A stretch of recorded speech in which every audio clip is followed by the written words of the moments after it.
I'm Gerald Johnson, Extension Plant Pathologist with the Texas Agricultural Extension Service.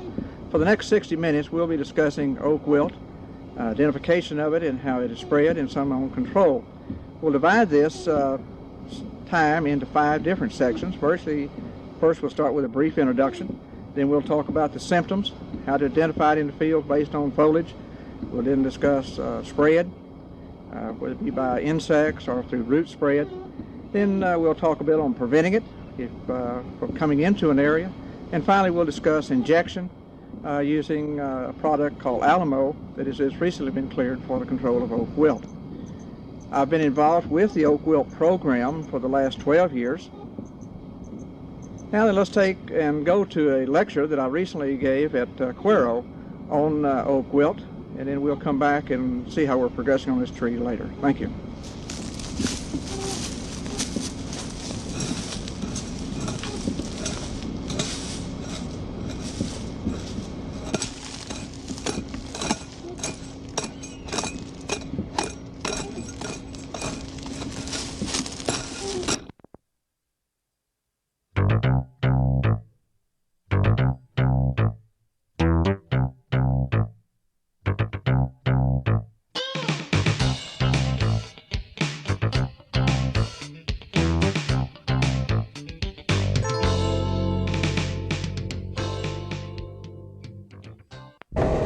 Okay, today we'll be talking about oak wilt, its identification and control. Oak wilt, of course, is a relatively new disease for many areas of the state of Texas, but it is causing very heavy losses throughout central Texas and north Texas area of the state. Here we see a field where the oak wilt, this is taken near the city of Austin. It takes out pretty well all the trees as it develops. It's much like throwing a rock into a lake or a pond, and you can see the ripples beginning to move outward from that. And as it does, it virtually kills all the trees of the oak species as it goes. As I say, it is a very rapid killer, and it does tend to spread, which is different from many of the other diseases that we have on the oak trees. On the next screen, of course, the organism here is Ceratocystis sphygaciearum. It is a fungus. It's a vascular wilt. By that, it grows in the vascular portion of the tree and actually causes that to be plugged up and causes a wilting and a slow death of the tree. Here we see the spores of the fungus growing. The little boxcar-shaped spores there are what spread from one tree to another by the different beetles. And on the next screen now, we'll see how it actually causes the injury. It is attacking the water-conducting tissue of the tree, and it plugs this up and it prevents the water movement within the tree. And as I say, this simply kills the tree in a very short period of time. Here is just a schematic showing the diagram of a tree. You can see the cambial layer there, then the growth rings inside of that. This is where the fungus grows, at about the inner 2 or 3 growth rings of the tree. Further in, it's not there, but as it dies, then those tissue is invaded also. It is not a new disease. It was first found in the United States in Wisconsin in 1941. There it was causing some problems in the red oaks in that area. In Texas, it was identified in the Dallas area in 1964. Since that time, that area has kind of been cleaned up and made into an industrial park, but it is spread in many other areas now. Of course, one of the important things is working with oak wilt is making sure that you've got that disease. It is an expensive disease control. It is a very devastating disease, but we need to know that that's indeed is what we're working with. So symptoms are very important.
You see on the leaves here the veinal necrosis. This is diagnostic. When you see that on a live oak leaves, you know that indeed that is oak wilt, and you go ahead and take precautions if you would want to for that disease. There are other symptoms that will be formed. They are not diagnostic, but you will see them sometimes. Here's another one. You see there the veins are kind of yellow appearing. They will eventually turn brown in that area. Here's a symptom. Now this is not diagnostic, but we do see it quite a lot in trees that have oak wilt. The veins will take on a dark green band, and then in between the veins will be yellow out to the margin, and also a marginal necrosis of the leaves. This is another symptom. It is not diagnostic, but we quite often see it. And if I saw that in a tree but didn't see anything else, I would recommend taking probably some limb samples or something like that to confirm it. It is, as I said a while ago, a disease that spreads. You can see here a diseased tree or dead tree, healthy tree nearby. Probably within 30 to 60 days, that tree will begin to show symptoms and also be dead. In Texas, which is different from many parts of the other part of the United States, is that our trees will have escapes. We have live oaks that become infected, but for one reason or another, they do not die. They will exist, as you see here on the screen, as simply escape trees that were infected and probably no longer can find the fungus in there under normal sampling techniques. But it is there, and other trees in that area, of course, will die with it also. A red oak has a different leaf symptom. Here we see, it's not a real good slide, but you can see the red oak basically wilts, the tree wilts down, and about 2 or 3 days later the leaves will start turning brown at the leaf margins or leaf tips, and that progresses inward, and the leaves are stuck to the tree. They do not defoliate like a live oak tree does. Here's kind of a comparison between the two. If you look at the rate of death for a Spanish oak, it's about 7 to 10 days. A relatively rapid death for any type of a tree disease. And we're talking about the first time you see it until it's completely dead. In a live oak, it's about 30 to 60 days. Now still, relatively fast as far as looking at a disease that causes the death of trees. Defoliation, in the case of the Spanish oak, no. You will go out and even several months after the trees have been killed with oak wilt, you will still see the leaves attached to the tree. They'll look much like fall of the year, and they'll kind of have a reddish brown color to them, and will be hanging there. And as I say, they'll hang for several months after the tree dies. In the case of a live oak, as soon as it becomes infected, they start defoliating. When you see those leaf symptoms, they begin dropping very immediately. The veinal necrosis, as I said a while ago, the Spanish oak, you do not. Basically, all it is just a marginal browning of the leaves, and it works inward from there. In the case of the live oak, that is one symptom. It does occur just about on every tree that's going to die. Once in a while, you'll find one that doesn't, but that is a rarity. It is a rapid spread in the case of both of them, maybe a little bit more in the live oak, because in the live oak we have what we call a common root system. And by that we're talking about one big tree out here, and we get sprouts up from it. So once one tree gets infected, it moves through those connecting root systems between those sprouts and the mother tree, and it pretty well kills out those trees very rapidly. In the case of a red oak, that has to have root grafts there for that to occur, which can occur, and if they're there, it will also spread very rapidly. There's also the plant diagnostic lab at Texas A&M University is set up to run plant samples. In other words, we can send them material and have them isolate from that and determine if the fungus is there. That's another way of doing it. Now, when we work with that, probably wood that's about this size here is exactly what we would like to do.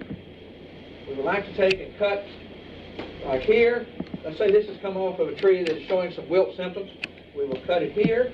We'll come down here, make another cut here about 6 inches below that, and we'll take this section and we'll use it for isolation. And you may want to take one here and go down a little bit and take another one. Now sometimes we get in stuff that's up in here. This is too small. It's going to be contaminated with lots of other fungi, bacteria, and things like that. So that's not going to be adequate enough to do the job. So we've got to take it, as I say, from this size of wood, like this area here. Now once we cut those, keep them cold. Don't let them get hot. Now the best thing to use is one of these little blue ice containers like this, freeze it. This will stay frozen now for quite a while. We put the limbs that we cut off in a plastic bag. We put information sheet on there of what we want. This is provided by the county extension office in your county. You can also get them by writing Texas A&M and asking them for it, but the best thing is get them through your county office there. Fill out that form as best you can. Put the freezer blocks in here. Put the limbs from the trees that you cut off in a plastic bag. Put them in here, seal it up, and then ship it by bus to College Station. Texas A&M's the diagnostic lab there. They call us as soon as it gets there. We go and pick it up. It's either isolated from immediately or it's put in cold storage until it can be run. If, for instance, it stays in a bus station, or maybe we send it by postal mail, and it stays in the post office for 2 or 3 days, it's going to get hot enough. When we get it here, the fungus will be dead and we will not get it out. So it is important that we take and keep it cold and it be shipped by bus. That is, I think, really the only method of getting it to College Station.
Now, in the case of oak wilt, it's spread in 3 different ways. One by beetles, moving from an infected tree to a healthy tree.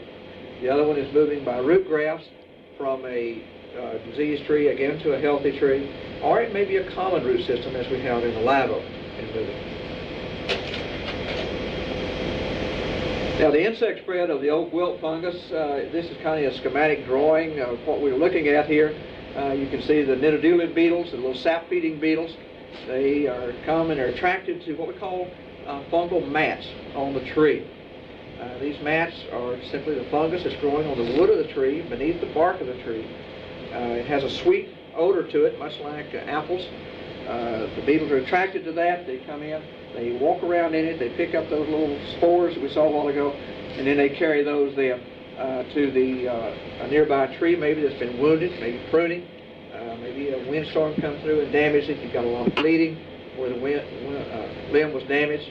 As a result of that, the beetles then can spread the fungus in that way. And this is very important as we get into the hill country, because we do have a lot of red oaks out here. These mats are only formed on red oaks, blackjack, or water oaks. They're not formed on live oaks. So the beetles cannot move the fungus from a live oak tree to another live oak tree. It can only move it from either the red oak or the water oak or the blackjack to other of that group of trees or to the live oak. So if this is important, we start looking at firewood. And the importance of firewood, what type of wood you have, is going to determine whether you get a lot of spread out of that. Wounds, of course, those wounds that we talked about on that sick tree, these are sap-feeding beetles. They are attracted to that sap. That's their source of food. So when they do that, they carry the spores with them. And then they deposit, the spores are deposited in this sap, and they will then get started, and we'll get infection taking place. Now, it's very simple to see how we're going to control this from this part of it, and that's just simply paint the cuts. And we can use wound paints, and what they do now, they prevent the fungus from coming in contact with that fresh cut surface. They give us a barrier there. And we don't need a dense barrier. We need something that's going to be there for a short period of time to give us that protection from the incoming beetle carrying the fungus. And we like to use something like a spray paint or an aerosol type pruning paint. Here's one here. There are others. These can be used simply when you make your cut, spray that on there immediately. It gives you a thin protective film over that cut so that the beetle cannot come in contact with it. There are other pruning paints that can be used. You can go in with some of these real heavy ones. The problem with those are that if you get a dense layer there, you will get cracking underneath it. When you get cracking underneath it, you'll get water there. Then you can get wood rots coming in. So you complicate the problem by bringing in this sort of thing. So the thin aerosol probably is the preferred because it does give us that real thin coating there, and it gives us protection for about 3 or 4 days. That's really all we need in there. Now, we get a lot of questions sometimes on pruning about such as your shears, such as this. Maybe they're being contaminated and we're spreading it in that manner. This will not happen. The shears are not a method of spreading. No one has been able to show yet that can do it. Neither the saw. It is a good practice, though, when working with any of these, is to take and sterilize your equipment when you're going from a diseased tree to a healthy tree. That's just normal procedure. It's good when working with any plant material. If you've got sick plants there you're working with, clean up your equipment before you don't take a chance. And one of the best ways of doing that, of course, is to take just a bleach and take that bleach. You use 1 part of bleach and 9 parts water. Mix them together. Dip your shears in that or your pruning shears in that for a period of time, about 15 seconds. Then take them out. Go ahead with your work that day. At the end of the day, be sure you oil your equipment down. Clorox, of course, or any of the bleaches are very corrosive and it's metal. So you can ruin a pretty good pair of shears here in just a matter of a few days if you don't oil them up real good at the end of that. So that's just a good practice. It is not really a main part of spreading the oak wilt fungus, but it's something that we need to always just be conscious of as we're working with trees and other plant material around the home. Now, another way of spreading it, though, is through the root system. We already talked about it. We talked about common root system. We're talking about root grafts. Now, a root graft is basically nothing more. Many of us are very familiar with pecans, how they're grafted. You take a variety and you graft it onto the top of a rootstock. And that's what happens under the ground. Only simply a matter here, the roots are growing together for a long enough period of time and at enough pressure and in close enough proximity that they actually become one root. So as you can see, once that root becomes infected, the fungus can move just about anywhere it wants to through those connecting root systems or those root grafts at that time. And of course, the common root system is typical of the live oak, which you're going to have a tree here that has a lot of sprouts. We know that. If you've got live oaks in your yard now, you know you get a lot of sprouting coming up from around it. It really becomes a pain to get rid of them. But that is what has happened down many, many years ago, and that's why we get a lot of these forests of live oaks out there. Basically, they came up from one live oak, and they're simply sprouts that have come up from there. Now, based on aerial photography work that's been done in Texas, we know that the spread of this fungus moves about 75 feet a year. Now, that's an average. And you know averages, you've got a lot below there, you've got a lot above there. So what we say is, if you're looking at this and you look at this as a control program, go ahead and add an additional 25 foot onto that and figure that the fungus is going to move about 100 foot a year. And that'll pretty well take care of your spread by doing it that way.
Now, how are we going to control the disease? There's a lot of different things.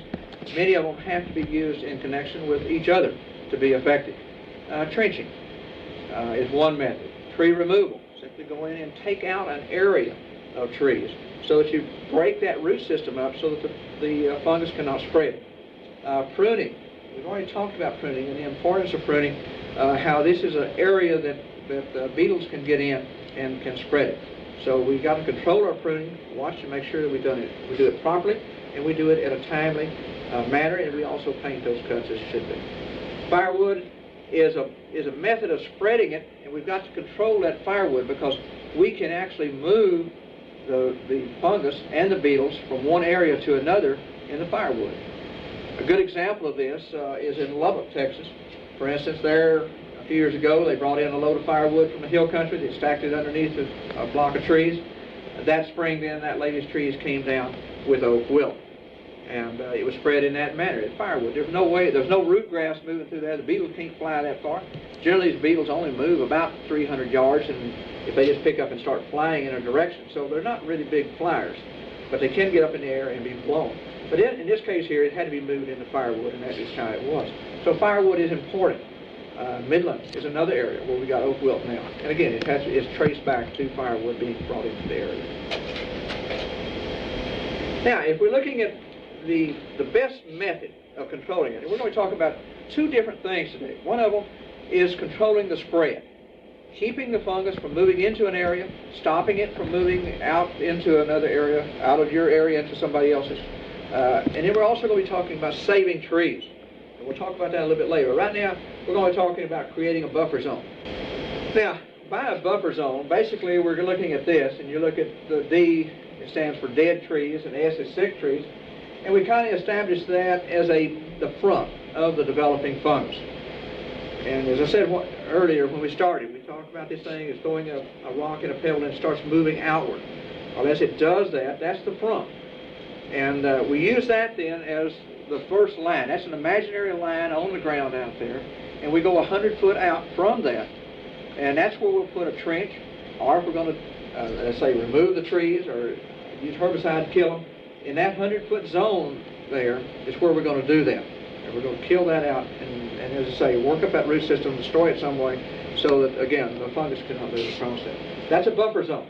And if you're putting a trench, the one there in between the healthy trees is where the trench goes, not over on the other side. Now, the trench is effective in probably 90% of the time. But once in a while we have problems with it. In many cases what happens is we establish it too close to a healthy tree or a diseased tree.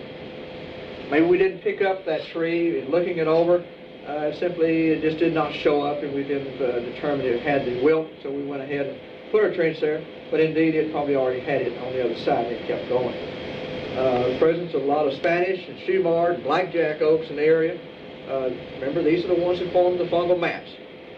This is where the beetle can come in contact with it, and that beetle doesn't recognize that trench. It can fly across it or jump across it or be blown across it one way or the other, and then you get it reestablished on the other side and it keeps going. So if you've got a lot of those in the area, then trenching is still a very important part of the control program, but it does make it more difficult to maintain a good, effective trench area. And also if you've got a lot of beetles. Now we don't have to really worry about that. The beetles are out there. They're there all the time feeding. Traps, catches made in Texas in the last few years have shown that the beetles, except for the coldest months of the year, you're going to find them out there just about every month of the year. Now the population is highest in the springtime and again in October and November. But even during July and August, the hotter months of the year, we still got beetles there. Now when it's January, early February, we get freezing temperatures, sure, they're hibernating then. They're down in the wood of the tree and the trash on the ground, and they're not out in the air. But at other times they are moving around. And I say, another way, of course, is this thing of just simply pushing out that band. Take a dozer and go in there and remove it. This works real well if you're in a pasture situation, a range situation, where you can do it. If you're in the middle of Austin, though, or San Antonio, or Dallas, or Fort Worth, taking a DA cat and going down through there and pushing out that 100-foot band is not going to make you very popular in the neighborhood.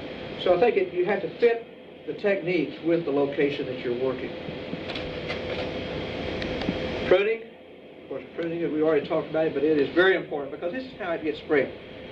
We got a good case in one county here. There was a storm come through in March and knocked out a transformer. The city came in, put in a new transformer. In so doing, they had to prune back a live oak tree to get the new transformer in there and get everything set up right. By the end of that month, that tree was dead from oak wilt. By the end of the summer, that lady had lost 22 trees from oak wilt. All they had to do when they pruned that back was to have painted. Then they could have stopped the spread. But they didn't do it. As a result, they created a problem. Now they've got about a 4-block area in that community that has oak wilt, and it's pretty well taking out all the trees. And of course, you can imagine when that happens, the property values go down, decrease greatly out there.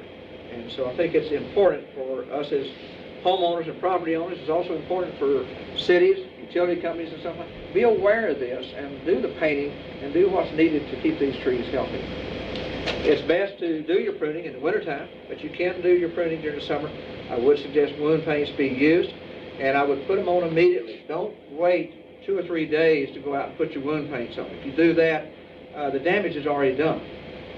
If it's going to occur, it has occurred within the first 24 or 48 hours after that cut's made. So don't think about it and say, well, you know, I should have painted that, so I'll go out there about 2 days later. And if you're going to do that, just don't even worry about painting because it's not going to help. Another thing we need to always do, and that's get rid of these red oaks and blackjack and shoebark, water oaks, when they start showing symptoms. Because remember, they form mats. And this is where your beetles can get in there and do a lot of spreading. So as soon as they start looking sick, get them out of there. Don't let them stay and say, well, you know, maybe it's going to get well. There's no maybe about it. It's not going to get well. You're not going to have a survivor in that group of trees. So the best thing to do is get them out of there and get them out as soon as possible. Now, this thing of firewood is very important because, again, we've already talked about how it moved into the Lubbock area, Midland area, and in other areas it's moved in also. You're sitting in, like say, Houston, Texas right now, for instance, does not have oak wilt. But if we continue to pour wood that is infected into that area, before we know it, we will have it down there. And so I think this is something we need to be very aware of and watch this thing and control this firewood coming in. Know where your wood's coming from. And if you take right precautions, you can still use it. Firewood is a very valuable asset out here, and if you're losing trees, it's something at least you can get a little bit back out of it. And so they should be used, they can be used, we just got to take precautions. Now, your contaminated firewood, basically the beetles either in the firewood, or you may bring it in, there's not any beetles in it, but you got beetles at your property. They come in, they're attracted to these mats because of this sweet odor. They walk around in it, they pick up the spores, and then they move that then to nearby healthy trees. So this is how the firewood plays a role. Now, if you don't know, where your firewood comes from, maybe you bought it off of a load, somebody driving down the street. The best thing to do that, stack it, cover it with clear plastic, and that will trap the beetles inside of there. You'll also get a heating effect from the sunlight coming through that clear plastic, and you're going to tend to, like a greenhouse effect, and you're going to kill the beetles out in that manner. So this is something, if you don't know on the firewood, that's the best thing. Or if you know that it's infected wood, but you're going to use it, do this. You can do it and not have to worry with the spread. I would also use clear plastic rather than black. Black is cheaper, but black, when it tears, the beetles will be able to find the light, and they'll be able to escape through the hole there, whereas with the black or the clear, they can't find the holes, so they're going to be trapped underneath it. Now then, if your firewood is from live oaks or water oaks, or white oaks rather, such as burr or post oak, you really don't have to worry because these are diseased trees that do not have fungal mats on them. So we don't have to worry with that being a problem there, and we can stack that wood just about whenever we want to and use it up without a lot of concern. Now, if it's cut before June the 1st and you allow it to stay out in the field and dries until you're ready to use it that fall, then again, you don't have to worry. When the moisture percentage in the wood gets below 14%, the fungus cannot survive there anymore. It's dead.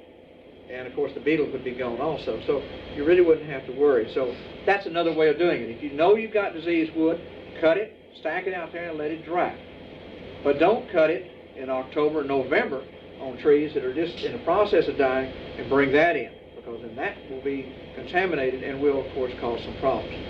And of course, we can go back and cover it. If we don't know, or if we just don't want to take a chance, cover it with clear plastic, then you don't have to worry. Now let's talk about injection process, how we actually go about injecting trees. We talked about trenching, pruning, all of this sort of stuff, and that's designed now to prevent it from coming into an area. The trenching is preventing it from spreading out of an area. But now we're going to talk about treating an individual's trees. Your and my trees that become infected with oak wilt, and we want to save that tree. We don't want to lose it. Trenching is not going to do that tree any good, because it may already be right there at the edge of the oak wilt center, or maybe it's right in the middle of the oak wilt center, or maybe it's already showing some symptoms. Then what we're going to talk about now is important, because this is how we can go about saving that tree.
Now, in May of 1990, there was a material called Alamo released, cleared for use on live oaks.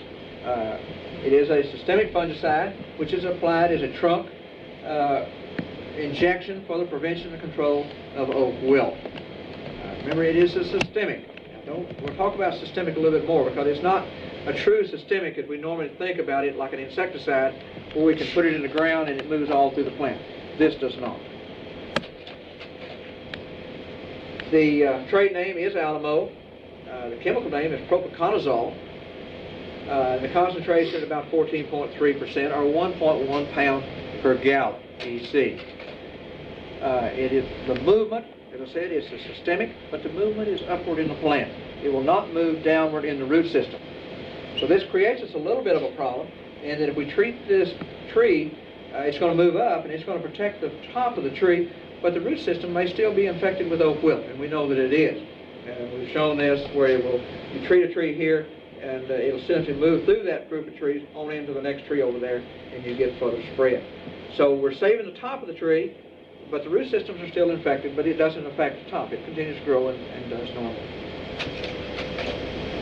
I think one thing we're all concerned about, of course, is the groundwater. Where does this, if there's a spill or we get some in the ground, or what happens to it should it get out there? Generally, this will only move about 1 to 2 inches in a clay or a loamy soil.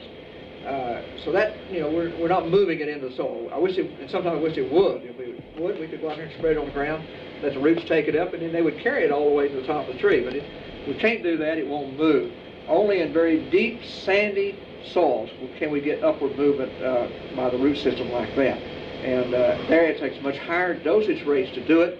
And again, you get into a situation of a problem with groundwater and stuff. So the injection is the preferred method. It's the safest method for the environment and for you and I as an applicator out there. Now, what trees are treatable?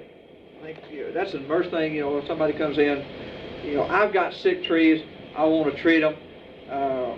You may want to treat something that only has 2 leaves left on it, it's still green. Obviously, that's too far gone, and you're not going to do any good. So you've got to work on trees that have a good chance of responding. Generally, we work on high-risk trees that are going to be exposed to the fungus within the next 12 to 18 months. Now, keep in mind how far we said it's moved. I said a while ago it would move about 100 foot a year. So if we're sitting there looking at 12 to 18 months, we're talking about around 150 foot away from the oak wilt center. So that means if I'm sitting out here on the other side of town, but they got oak wilt on, I'm on the east side, and they got oak wilt on the west side out there, there's really not any reason for me to go in there and treat my trees. The people on the west side of town need to be doing the treating, not me. Now, if it gets on my side, and it starts moving over there, and I see it coming, and it's about 150 foot away, then yes, then you'd go in and treat. But don't treat too early. We're not sure how long it lasts in the tree. We do know, based on our trials that have been out now about 4.5 years, that it will last that long, and it's still giving us good control. And how much longer it'll last, we don't know. So if you went in and treated stuff that was going to be exposed maybe 6 years from now, the chemical could be gone by then, so it would be a waste. So as I say, keep that in mind. When you're looking at treating and what to treat, you're looking at about 150, no more than 200 foot away from the oak wilt center. Now then, also trees with less than 30% canopy loss. If you get a tree out there that has more than that, you may stabilize that tree. I'm not going to say you won't save it. You may stabilize it, but in many cases the damage is so extensive that the tree just simply doesn't recover like you would like to see it. It may go into what we saw a while ago. We called it an escape tree. Trees that were infected but didn't die. Well, this is what happens here in many cases. So I think from that standpoint, I would probably shy away from anything with much more than 30% canopy loss, because I think you're not going, if it's saving even, you're probably not going to be happy with what you've got. You'd be better off to take it out and come in with another tree. Now, when can we treat? We can treat just about any time of the year. I'll say here, sometime March and December is a pretty good period of time. From that December period, January, February, early March. Now you get into a situation where you've got cold weather, you've got trees that do not have leaves on them. So as a result, you're not going to get the uptake in the tree that you should. So that can be a problem. So to say, I would try to stay within that period. Now then, as a preventive, we're talking about treating those trees that are within 150 foot of an oak wilt center. Now these are trees that are not infected, but we're treating them as a preventive program before it gets there. Now then, therapeutic, we're looking at trees that are adjoining trees with symptoms. We're talking about a tree here, 2 foot away we've got another one. We don't see any wilt symptoms in that tree, but we assume that it probably is exposed and maybe just not showing up. So we would use a therapeutic rate. We would also use that on trees with no more than 30% canopy loss. They're already infected, so we're going to use a therapeutic rate there. Now, the different rates, if you're looking at a preventive, you're looking at 2 milliliters per liter per inch of trunk diameter. If you're looking at therapeutic, you're talking about 3 milliliters per liter per inch of trunk diameter. Now that trunk diameter is measured about 4.5 foot off the ground line. Just about chest height is where we would measure. Now if we determine the tree size and the chemical requirement for that tree, first as I said, we're going to measure it about 4.5 foot from the soil line, about chest height. And we measure, all of our measurements are in diameter inches. Keep that in mind, because that's different from circumference inches. If you just took a tape and run it around the tree, you're going to get circumference in most cases. You've got to have a diameter tape to do that. And if you go with circumference, you're going to overtreat, and you overtreat very heavily. So use diameter tape. Well, let's say you do not have a diameter tape.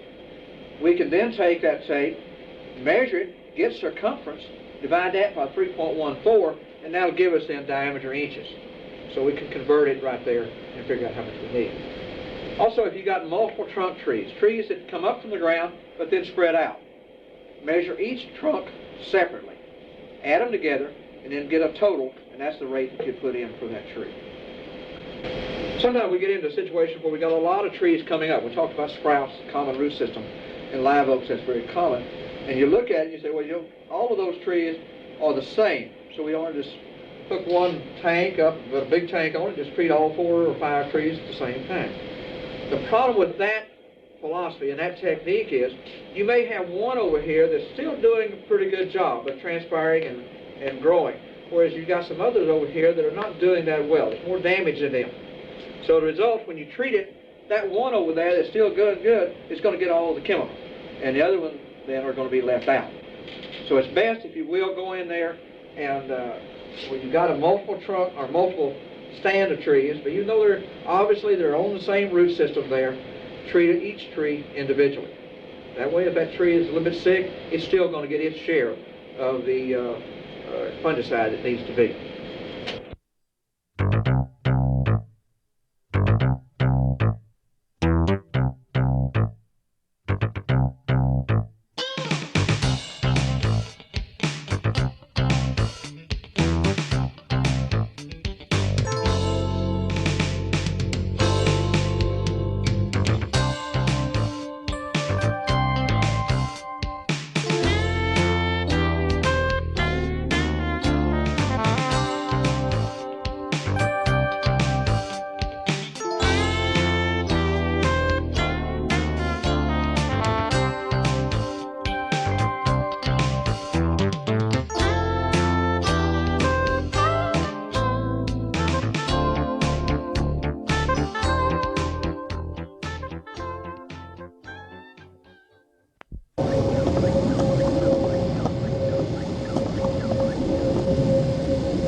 As you can see, we now have the tank hooked up and the material is being injected into the tree.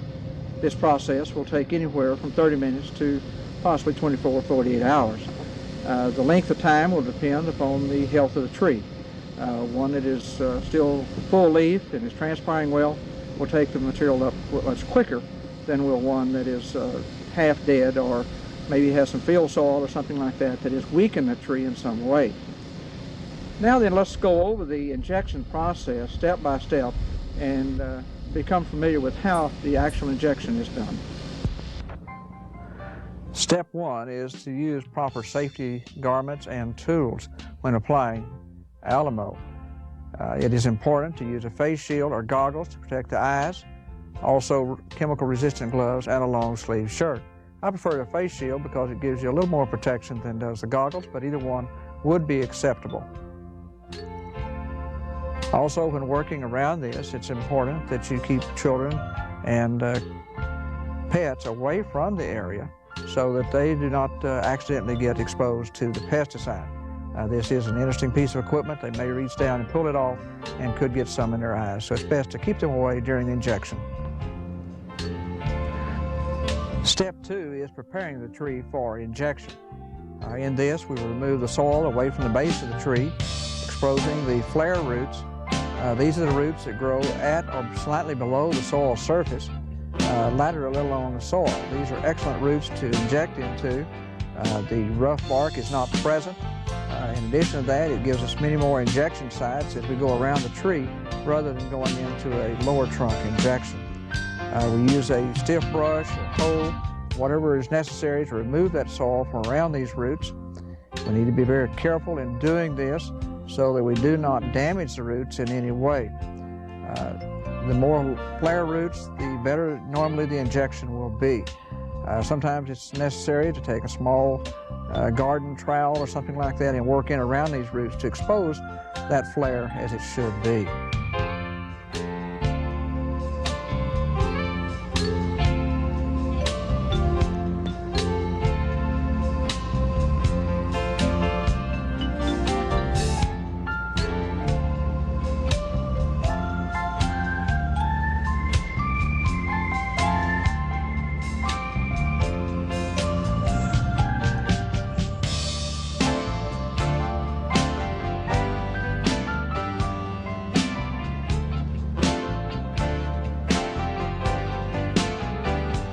Be careful when using any type of heavy equipment like this, such as a hoe or a shovel around these, again, that we do not damage them.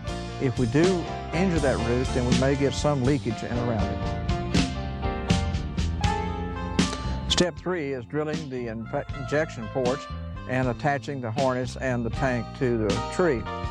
Before drilling, dip your drill bit in a mixture of 1 part bleach to 9 parts water. This is one method of sterilizing and preventing spread. Another method could be using that of alcohol to clean up the drill bit. Now, once it's been cleaned up and you're now ready to start drilling into the tree, you'll see here where we're drilling, the holes are approximately 3 to 4 inches apart. The tubing is looped around to prevent any kinks or where it might stop the flow. As I say, we will drill the holes or the injection ports into the flare root. It's best to drill 3 or 4 up one side and then come back down the other side. This gives you sufficient number of injection ports on that flare root.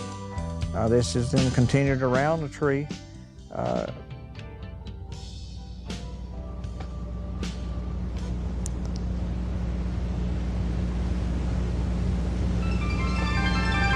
One thing that you need to do as you're drilling these holes is take a piece of tubing and blow the sawdust out.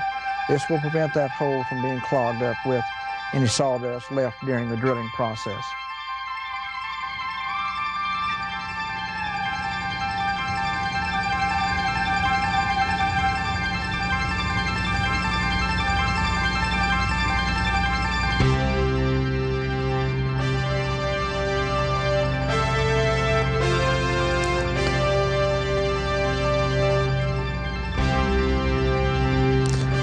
Now, in some cases, you will run into dead wood. This is areas of the tree that have decayed for one reason or another. In some cases, it may be where 2 flares have come together at a very sharp V, and there'll be dead areas there. You can tell this wood, it will have a rotted, doty look. When you run into that, then you have to go up above that area, or if it's small enough, you can go across it. Normally, it's better to go up above it. To do that, then, you take a hatchet, remove the rough outer bark, so that the tees will seep down in that area. As you're drilling these, be sure you check and make sure that that wood is good. If you have to go higher, then you may have to get away from any dead or rotted wood. Once you've found good wood, then remove the sawdust and then begin inserting the tees again into the injection sites.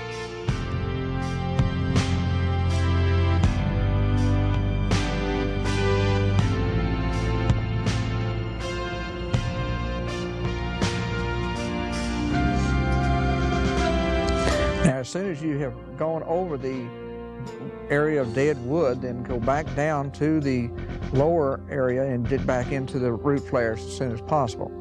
The hole should be drilled 3/4 to 1 inch deep using a 5/16 inch bit.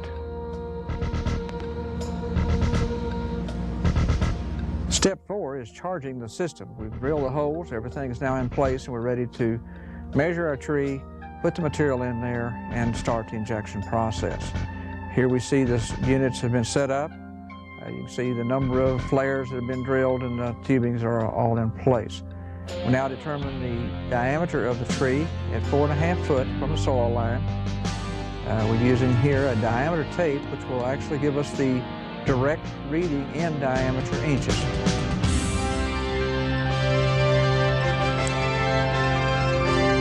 This tree reads out to be 23.5 inches, so we would simply round it up to the next highest one and make it 24 inches in diameter. This will require 24 liters per tree. Now, if you do not have a diameter tape, you can measure it with a standard tape, divide that by 3.14, and that will give you then diameter inches there.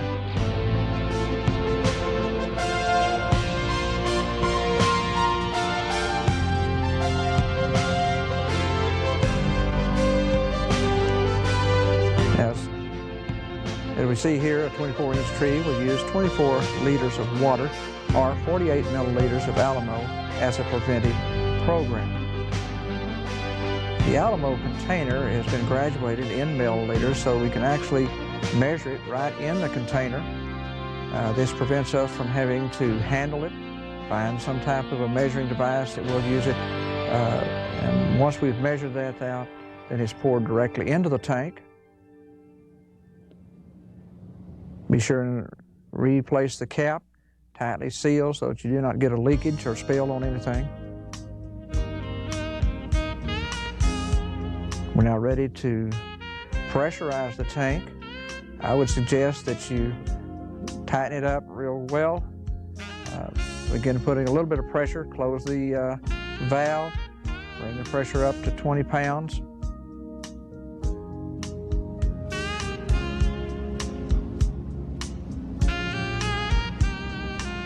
Here we're checking the pressure to make sure that we're getting to 20 pounds. As soon as that's reached, then we need to shake the tank so we get a good suspension of the material within the sprayer. It will give us an even distribution as it goes through the tree.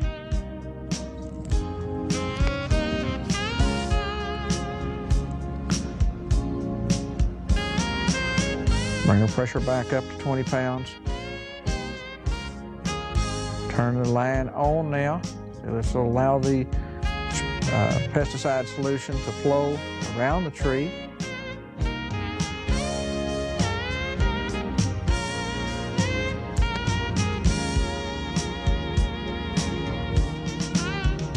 Now then, as this is flowing around, there will be a lot of air in the line, so we have to go to the back side and actually bleed the air out of it. As you can see here, you see a lot of spitting. This is air that's being ejected from that. If we leave that air in the line, it's going to slow up the injection and will actually cause some blockage in some areas. We allow this to flow now until there are no more air bubbles in the line.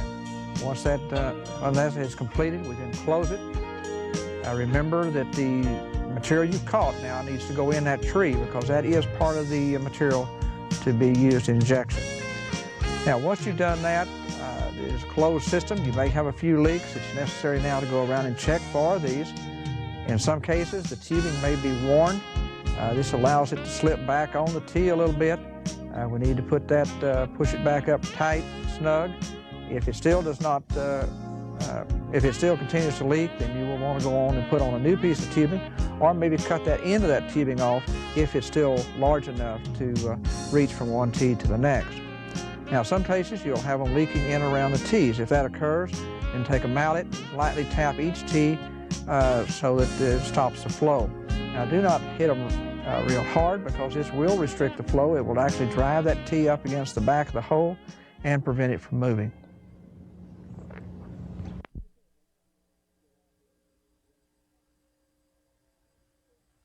Okay, by now you have a pretty good idea of the injection process. The different steps that we go through to get the chemical into the tree. Now then, if you're through with this tree, we need to clean up our spray tank. While you still got everything hooked up and running on the tree, I would suggest that you release the pressure on the tank, open up the tank, put maybe a liter of water in there, shake it up real good, and then pump that into the, repressurize it and pump that liter into the tree. This will pretty well clean up any chemical that you might have in the spray tank. Once you've done that, you've cleaned your tank out, then I would suggest that you turn off the valve at the spray tank to cut off the pressure. Then I would go to the back of the tank where we drain our line, open that up so that the pressure then is off of the line. Once you've done that, then simply go in, remove the tees. Once all the tees are removed, bring the soil back in, just fill in back in around the tree as it was before you started the injection. There is no need to go in with any type of a wound paint and treat that area because there's enough fungicide in there that you're not going to have a problem with oak wilt coming in or other diseases. So it's simply a matter of removing them, bring the dirt back in, then you're through. It's been a pleasure visiting with you today on oak wilt and the injection process. I wish you well in your future injection programs.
Hello, I'm Dr. David Apple with the Department of Plant Pathology and Microbiology in the Texas Agricultural Experiment Station. The preceding information that you have been seeing is a result of a large, intense research effort. I will be presenting the details of just one part of that research.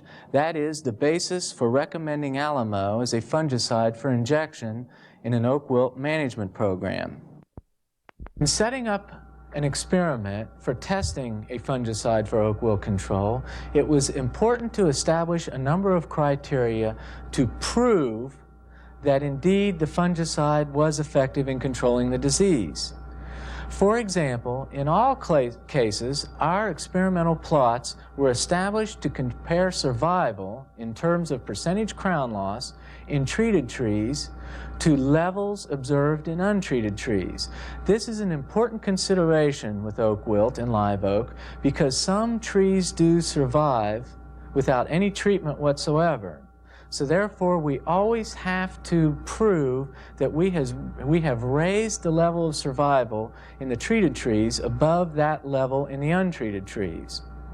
All of our trees were at high risk to natural challenge by the pathogen. In order to do this, we set up a series of risk factors. A risk factor 0 would be a tree that is infected at the time of injection. We would call this a therapeutic treatment. A risk factor 1 is a tree that is immediately adjacent to the symptomatic tree.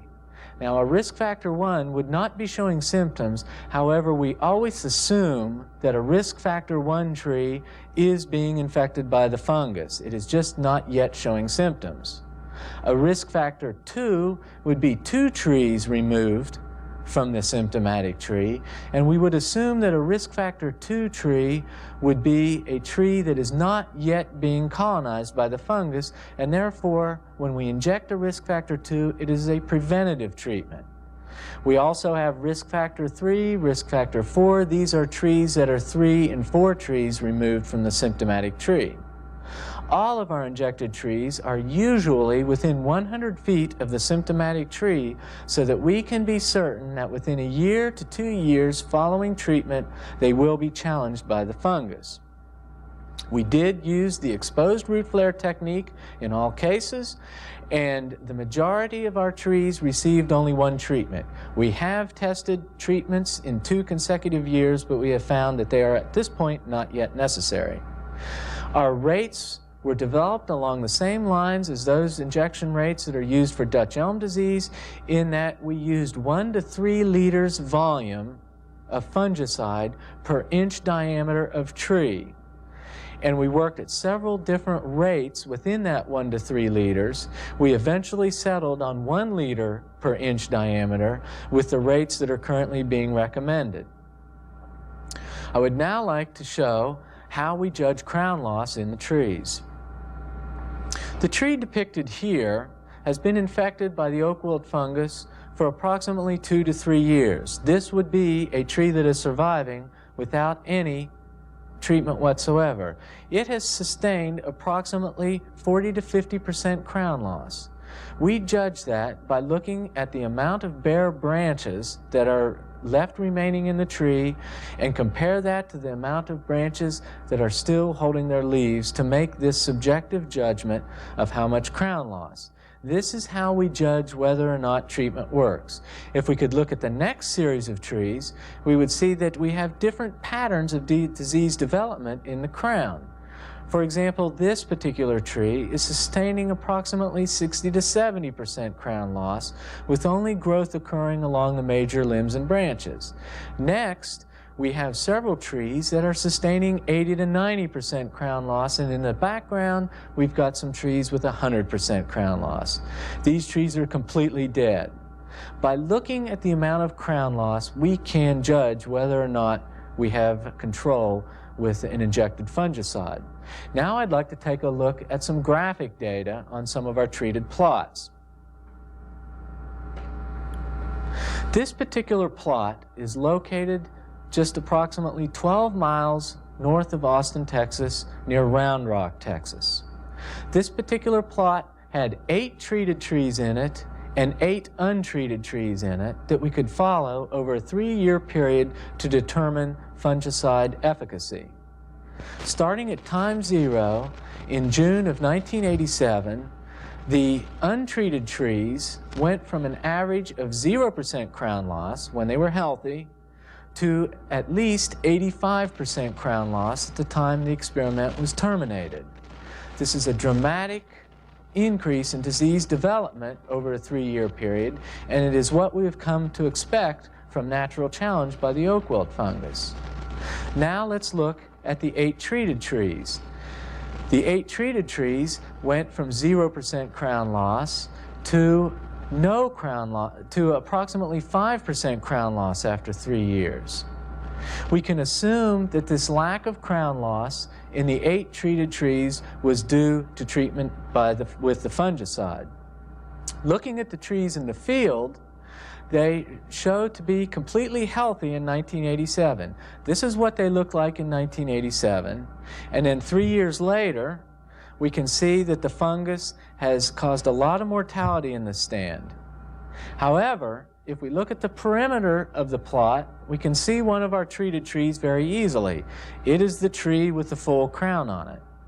If we're able to walk through this plot and look up, the only trees left in the plot with full crowns are the 8 treated trees. Now let's look at some data from 4 plots in the Northwest Hills region of Austin. These 4 plots were all treated during 1987 and 1988. The control plot, number 4, got no treatment whatsoever. It contained approximately 8 trees, and it went from 0% crown loss when the trees were completely healthy up to approximately 80% crown loss 20 months later. We then went down to around 65% crown loss after 26 months due to some growth in the control trees. However, we can see that again we got very good control in the treated trees. For example, in plot number 1, which also had 8 trees, we went from 0% crown loss to 26 months later, no crown loss whatsoever. None of the trees ever became diseased in the treated plot number 1. Plots number 2 and plot number 3, however, did show some crown loss. We did have some failure to protect or save infected trees in plot 2 and 3. For example, if we look at plot 2, which had 8 trees in it, in 1988, it had 0% crown loss. However, 26 months later, we went up to about 25% crown loss. We did lose some trees in that plot. However, we did get significant disease control over the 60 to 80% crown loss that was experienced in the untreated control plot number 1, or number 4. Now, these plots illustrate one of the problems we have with treating trees for oak wilt control. And by looking at the individual trees within these plots, we can see why it is very important that we choose our trees properly to inject and have the proper expectations of how the fungicide will perform. Let's first look individually at the 8 trees within plot number 2. These trees can be broken down into 2 groups within the plot. That is, the symptomless trees, the risk factors 2 through 4, and the trees that are showing symptoms. Those would be the risk factor 0. All of the trees range from 6 to 10 inches dBH in both of these groups. So therefore, we do not have any size differences between the symptomatic and the symptomless trees. However, we do have a difference in the distances of the trees from the point of infection. The symptomatic trees are all at point 0. The symptomless trees all range from 35 to 60 feet away from the symptomatic trees. Now, if we look at disease progress individually in these trees, we can see that there are some real differences in how the trees respond to treatment. For example, in the symptomatic trees at the bottom of the table, up to 8 months following treatment, we did not have any crown loss. We had symptoms, but we did not have any crown loss. However, after 13 months, we sustained 20 to 40% crown loss in the 4 symptomatic trees. After 27 months, we sustained up to 45% crown loss in one of the trees. Now, if we look at the 4 trees that were symptomless at the time of treatment, it wasn't until 20 months that we saw any trees with up to 40 to 50% crown loss. And after 27 months, we still had a very low average crown loss, probably ranging somewhere around 25 to 30%. So it is the symptomless trees that were treated that responded best to the treatment 27 months after the injection. And this is very important to consider when deciding whether or not to inject the tree. If the tree is showing symptoms or has crown loss at the time of treatment, then the prognosis for that tree is much less certain than the prognosis would be for a symptomless tree. This is the difference between therapeutic treatments, that is, treatments of trees that are infected at the time of treatment, and preventative treatments. Those are trees that are not yet infected and are getting an injection treatment before the fungus gets into the tree. You can usually rely on the preventative treatments to work better. So, what did we conclude from this work? First of all, propiconazole, or Alamo, is useful in preventing crown loss in live oaks injected prior to colonization by the oak wilt fungus Ceratocystis fagacearum. That is, preventative treatments are very reliable. However, we have found that propiconazole is useful in limiting crown loss in live oaks injected in the early stages of colonization. If you recall, plot number 2 in Northwest Hills did have much less crown loss than the control plots. So therefore, we do feel that there is a therapeutic value to the treatment. We have found that these treatments are not effective in stopping the spread of the fungus through the root connections. So therefore, we can treat trees and save them. However, we cannot stop the spread of the fungus with the treatment. We still have to combine the treatment with various types of trenching and tree removal in order to eliminate oak wilt as well as save trees. And finally, we did determine that the rates of 2 to 3 milliliters of the 15% propiconazole, Alamo as we know it, going into the tree with 1 liter of water per inch diameter has proven to be an effective treatment rate. Now, we have not stopped our oak wilt research with these conclusions. There are still many questions left unanswered about the treatment technique. One of the most important questions is whether we are going to have to retreat these trees eventually. And the only way we are going to definitively answer that question is to determine how long propiconazole lasts in a tree. We have therefore been following, or attempting to follow, where the fungicide goes in the tree. If we could look at this stump, this is a 6 to 8 inch stump of a tree that was treated approximately 6 months before the tree was cut down. Around the perimeter of the outside of the white wood on the cross section of the stump, we can see black marks. This is about 6 to 8 inches above the injection point. Now, these black marks are immediately above the point at which fungicide was injected into the tree. They are a very common reaction that occurs when a tree is wounded, for example, drilling a hole, and they are to be expected. We have found that these black marks only extend a foot or 2 above the injection point. Propiconazole does not appear to be causing any phytotoxic damage to the tree. However, we still cannot determine, just by looking at the wood, where the propiconazole has gone in the tree.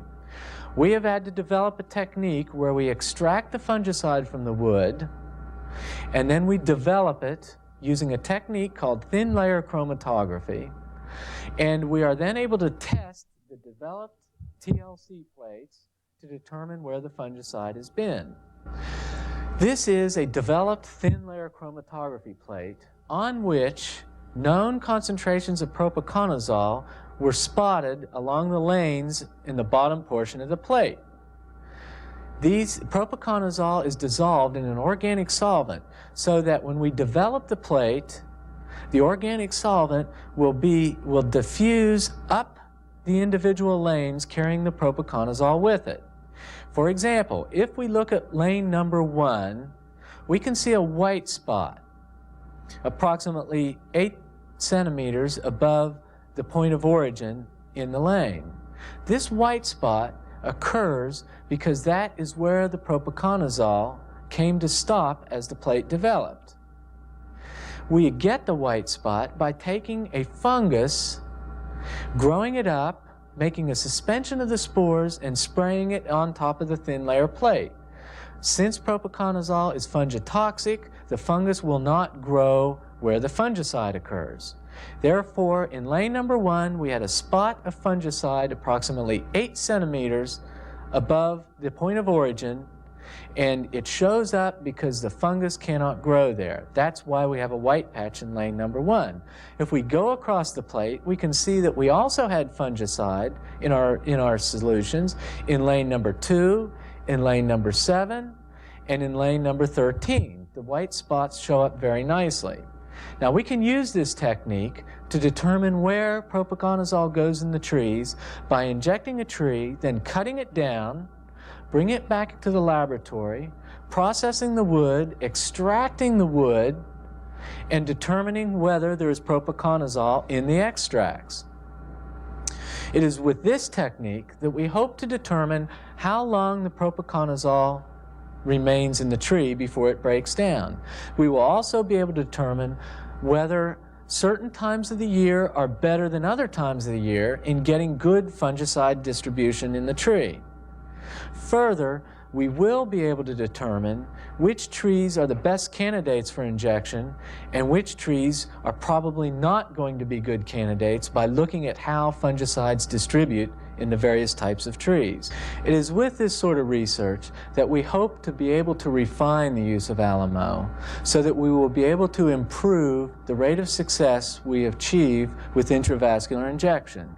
We also hope to be able to combine Alamo better with other control techniques so that we have a total management program for oak wilt control under all of the conditions that we find throughout the hill country. In this manner, we will begin to be able to start saving trees for future generations.